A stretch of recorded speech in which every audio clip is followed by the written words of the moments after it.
Hey, this is the second part of a two-part series. I'd advise going back and watching the first one in case you haven't seen it or you just don't remember it. So, without further ado, we shall begin the second half of Teen Titans. This time we're doing the villains and the bonus round. Terra, the big gray area. Not so much in the comics as they took some inspiration from the Judas contract plotline, but nonetheless, she is somewhat of a flip-flopping character in this series. So, for her regular outfit, her color palette is very neutral. You see a lot of grays with some browns, and very short blue jeans. It's very unassuming, but it's arranged competently. B+. But what do these colors do for her conveyance? Firstly, it puts her as being separate from the Titans. Their costumes are fantastical and or heavily saturated. One could say the outfit is more grounded in reality. We had fun. It seems like something the average person would wear around the early 2000s. What's more, the materials seem relatively durable, and she gives off the impression of a traveler. What's more, her petite frame and unremarkable clothing betray the incredible raw power barely contained by her frail mind. It's pretty good, though it could do with some more protective gear around the joints. B+. As you've no doubt guessed, Terra is a complicated character. For a while, she began working with the Titans until Slade took interest in her. Over time, he was able to turn her over to his side by offering to train her in controlling her awesome geokinetic powers. This was a devastating blow for the Titans, especially for Beast Boy, who was developing a relationship with her. After several fights with the Titans, getting bailed out, then beaten by Slade, and a volcanic eruption, she finally came to her senses and sacrificed herself for the team. While that was a massive oversimplification of her character arc, I think that she deserves a double S for characterization. Of course, she has several variant designs due to having such a complicated arc. First is her Titans outfit, which is slightly better than her original, but equally unremarkable.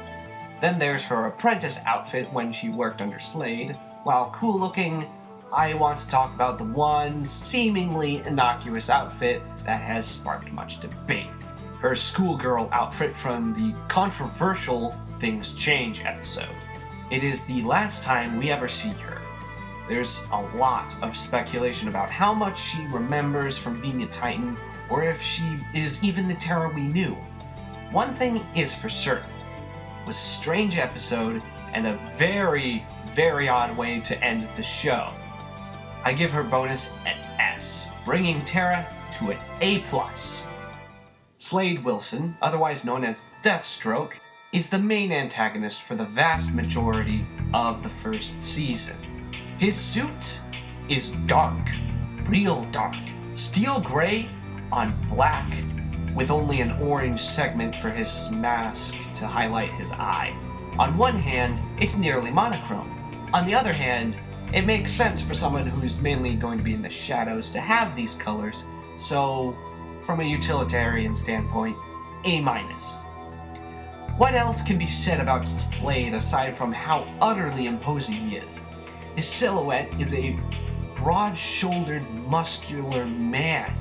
I know you could make a drinking game for how often I bring up silhouettes in these videos, but the guy's in the shadows for the majority of his screen time. He's very villainous and very enigmatic, and his design sells it. Solid A. As for his characterization, would you believe that in the comics that he's just some mercenary or an assassin? Because this guy is presented more as an evil mastermind. Sure, he's no slouch physically, but early on he relies on minions to do his bidding, which almost gives him Snoke syndrome, but he manages to cast that off later on. Thankfully, when he is just hanging back, he gives off the most intimidating presence thanks to Ron Perlman's astounding performance. While not to the T of the comic Slade, he is still a very great villain. S in the characterization. While Slade doesn't really have any alternate designs, he does come back from the dead during the Trigon arc with some alterations, to say the least, which does showcase just how cunning the guy is. It takes real wit to undermine a demon of that power. Despite not being a complete redesign, I'll give Undead Slade an A, bringing his total to an A+. Brother Blood. Yeah, this guy's getting a major spot. Brother Blood is the headmaster of Hive Academy. Probably one of the stranger concepts in this show, but nonetheless, here he is. Color-wise, he's fine. Black, white, gold, opulent, yet sinister. B+. He certainly looks villainous enough. Long robes, black and gold skeleton logo, a bit dorky, but it works. I'll give it an A-. Characterization's just really where he falters. His arc is basically summarized as, "Oh my, this cyborg guy pulled a 20-gallon hat over my head. Better copy his powers." He had some intellect behind him, but I found that he would be overshadowed by his more memorable students like the High Five. He's not the worst, but by no means is he the best. C+. Oh, and his variant is the Cyborg ripoff, so B for that, making his total a B. Lastly, we have Trigon. Can best be summed up in 3 words. Big Red Devil. The 4 eyes are basically the only thing distinct about his design. As for the personality, not much to write home about. He's intimidating at least, but in the end he's more of a plot device to further Raven's story arc than a fully developed character. Not that he needed to be a rounded character in the first place, so B's all around. Oh boy! It's that time again. The bonus round! Masimenos, the better speedsters, A-. Bumblebee, B movie joke, B+. Aqualad, well, at least he's better looking than Aquaman, B. Speedy, if Kid Flash wasn't there, I'd call him the most redundant character in the show, B-. Red Star, Space! B+. Cole, adorable alien girl, A-. Narc, I'm barbarian, me smashy smashy, C+. Argent, 3rd tier goth girl, B.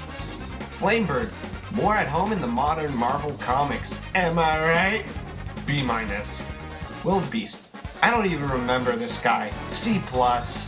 Hotspot, oh great, another fire thrower, how inspired, C. Kid Flash, the most redundant character on the show, C-. Silky, never allowed to grow up for any extended duration, B-. Mad Mod,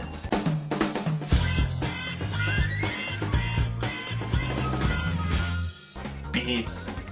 Control Freak, the fact that Teen Titans Go uses him as a stand-in for its detractor shows just how versatile he is from being the thing I don't like, also B. Blackfire, we just changed the palette and the eyes and we have evil Starfire, C+. Dr. Light, joke in the show, but I heard he got his act together in the tie-in comics, B+. Mumbo, Ice King? Is that you? B.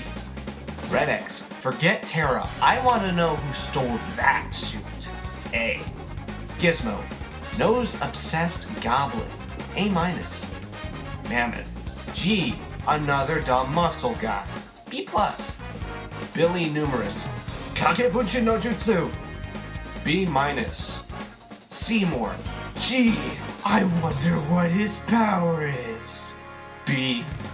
Jinx, Tier 2 Clown Goth, A.